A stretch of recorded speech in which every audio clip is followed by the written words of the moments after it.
Verdi Sambo akhirnya dipecat dari Polri terkait kasus pembunuhan Brigadir Yosua yang menurutnya terkait dengan kasus pelecehan seksual terhadap istrinya Putri Chandrawati. Namun pengakuan soal pelecehan seksual ini masih menuai banyak kejanggalan. Lalu apakah pengakuan soal pelecehan seksual ini sebagai upaya untuk menutupi fakta yang sesungguhnya? Berikut laporan Tim Delik RCTI.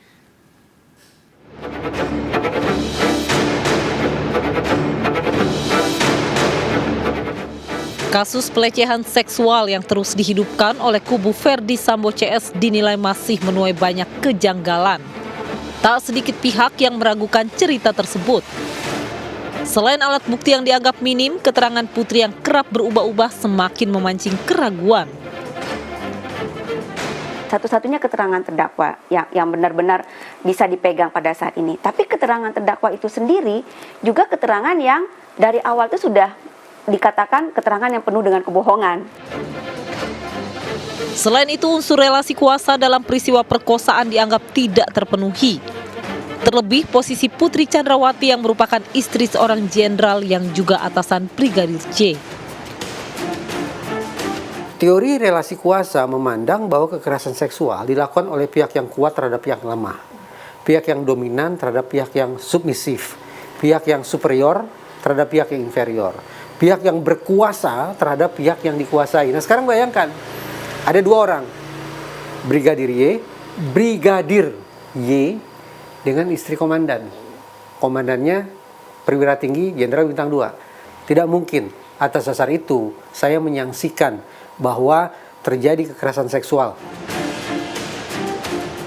Putri Chandrawati mengaku secara terbuka sebagai korban pelecehan seksual. Hal inilah yang semakin memicu keraguan publik. Bagaimana seorang korban pelecehan begitu mudah menceritakan peristiwa yang dialaminya. Untuk itu, kami menemui seorang korban pelecehan seksual. Ibu rumah tangga ini mengaku mengalami 2 kali pelecehan seksual. Yang pertama itu waktu itu kejadian sekitar tahun 2007 lah. Itu kejadian waktu itu di halte busway. Di belakang saya, tepat di belakang saya itu ada laki-laki masih muda lah. Itu dia mepet memang benar. Jadi kayak menggesek-gesek, maaf ya, menggesek-gesek. Range tahun 2022 sekarang di bulan Maret, pelecehan seksual seorang notabene seorang bukan pemuka agama dan kayak seorang spiritual, tapi pengobatannya itu dia melenceng, yang dia perlakukan ke saya itu melenceng. Kepada kami, dirinya menuturkan jika pengobatan yang diberikan dukun tersebut mengarah pada aksi asusila. Namun dirinya merasa tak berdaya saat peristiwa asusila itu berlangsung. Metodenya itu berkontak dengan berbau seksual. Saat itu saya takut, yang saya rasakan saat itu takut, pengen memberontak, tapi ada hal-hal yang saya mau lakukan itu, saya juga takut gitu loh. Ada takut efek ke belakangnya atau ke depannya yang nanti menimpa saya dan keluarga saya. Akibat peristiwa tersebut, dirinya mengaku masih trauma dan malu jika harus menceritakan kembali kejadian yang dialaminya.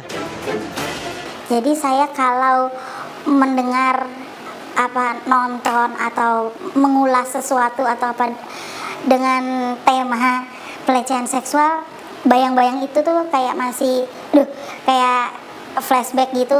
Hanya itu aja sih yang bikin saya mungkin masih trauma, maksudnya karena itu menyakitkan buat saya pada waktu itu, ya kan, sangat saya malu.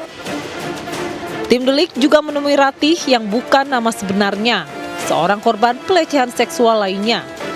Perempuan 29 tahun ini mengisahkan awal dirinya menjadi korban pelecehan seksual. Hingga kini dirinya mengaku masih trauma jika harus menceritakan kembali peristiwa tersebut.